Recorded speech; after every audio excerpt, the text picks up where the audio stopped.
국민 여러분, 안녕하십니까? 저는 지금 뉴질랜드와 호주, 인도네시아 3개국 순방을 마치고 인도네시아 자카르타에서 서울로 돌아가는 길입니다.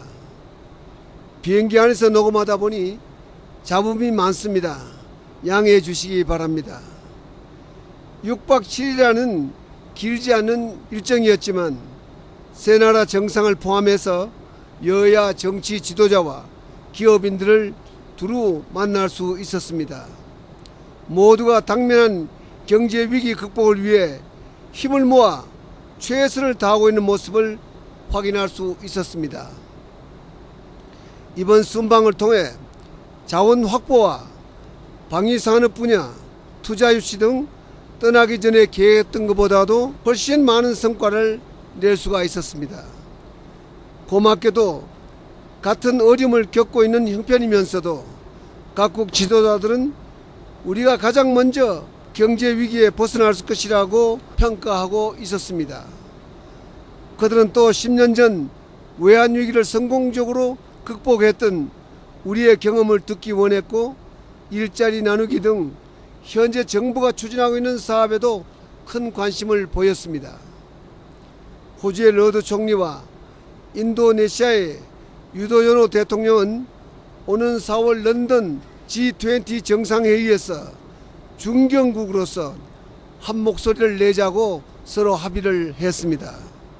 특히 러드 총리와 저는 세계 경제 회복을 위해서는 재정 지출을 확대할 뿐만 아니라 더불어서 은행 불실채권 정리가 무엇보다도 시급하고 이를 위해 국제 공조가 필요하다는 데 인식을 같이 했습니다.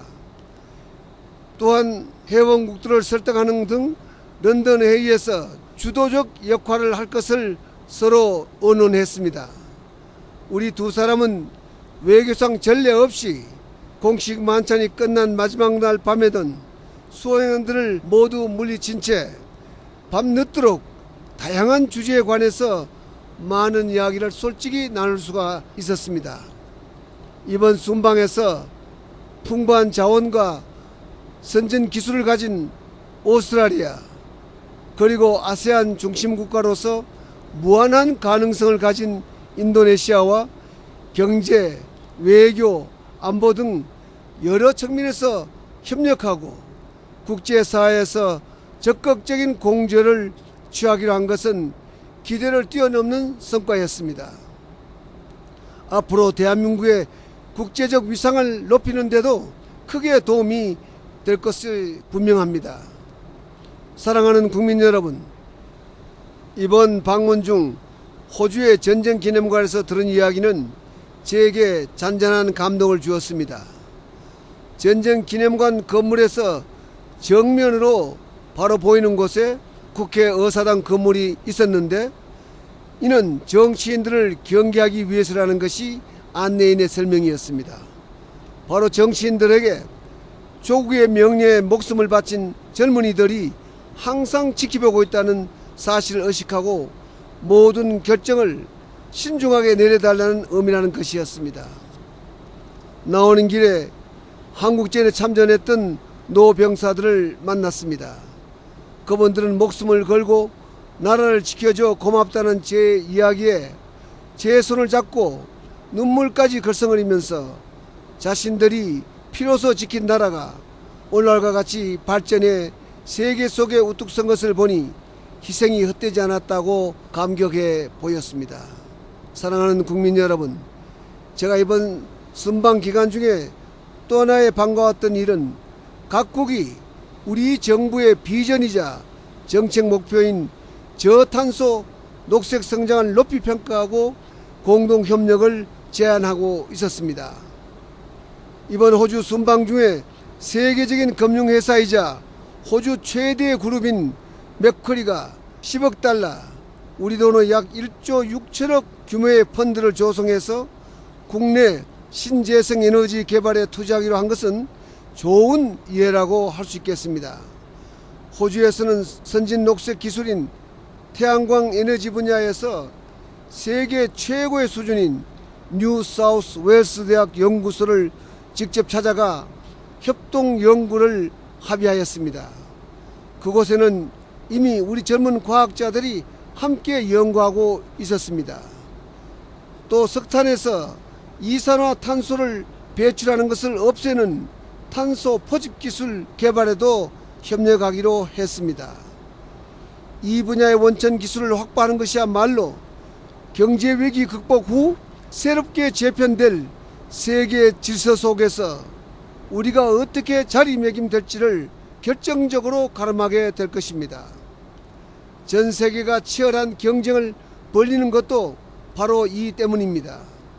그런 전략에 따라 인도네시아에서는 대체 에너지를 뽑아낼 수 있는 우뭇가사리와 같은 해양 수산물과 파암오일 등 대체 에너지 자원 개발을 할 수 있게 되었고, 녹색 성장에 기본적으로 필요한 조림지로 경상북도 크기만한 땅을 확보했습니다.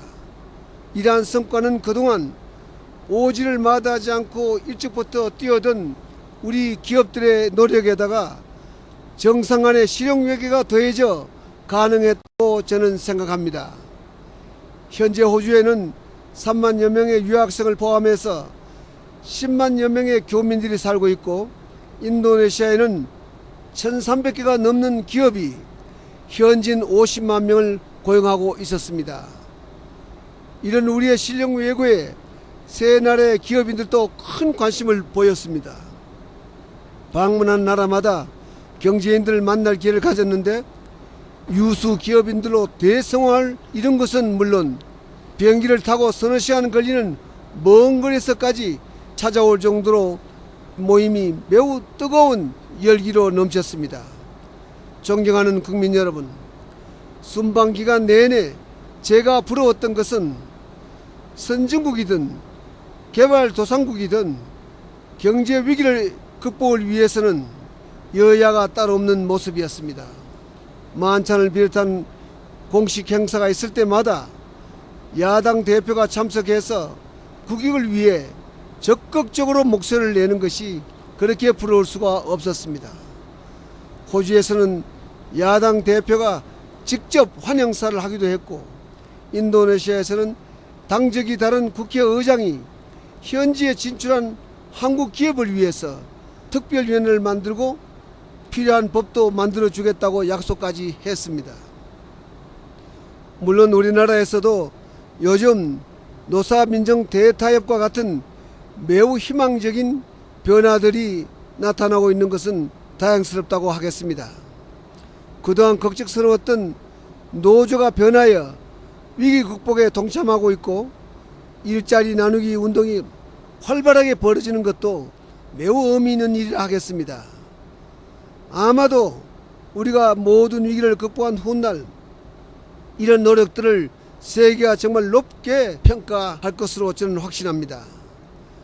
그러나 안타깝게도 아직 이곳저곳에서는 소수이긴 하지만은 정부가 하는 일을 무조건 반대하는 사람들도 있습니다. 누구를 위해서, 무엇을 위한 것인지 정말 안타깝기 짝이 없습니다.